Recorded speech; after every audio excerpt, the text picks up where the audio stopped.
क्रांती news, आवाज सर्वसामान्यांचा। दिंडोरी तालुक्यातील जनता सेवा मंडळ नाशिक संचलित माध्यमिक व उच्च माध्यमिक विद्यालय चाचडगाव या विद्यालयात डॉक्टर सर्वपल्ली राधाकृष्णन व चक्रधर स्वामी यांची जयंती साजरी करण्यात आली। कार्यक्रमाच्या अध्यक्षस्थानी विद्यालयाचे प्राचार्य गोकुळ दंडगवाळ हे होते।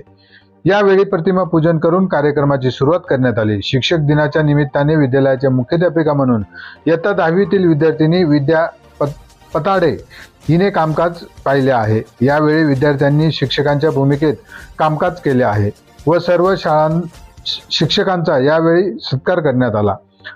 यावेळी शिक्षक शिक्षकेतर कर्मचारी उपस्थित होते। कार्यक्रमाचे सूत्रसंचालन गौरी पेलमाले व कावेरी मुळाने हिने केले तर समारोप अंकिता पेलमाले हिने केले आहे। महाराष्ट्र क्रांती न्यूज साठी प्रतिनिधी दिनेश देवरे, चाचडगाव, दिंडोरी।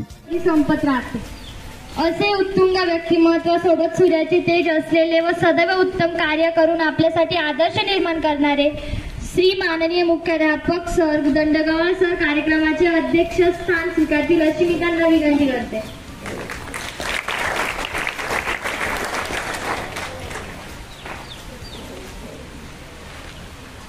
साहित्य, कला आणि अशाच नवनवीन बातम्या पाहण्यासाठी आमच्या महाराष्ट्र क्रांती न्यूज या YouTube चॅनलला लाईक करा, सबस्क्राईब करा आणि बेल आयकॉनला प्रेस करा।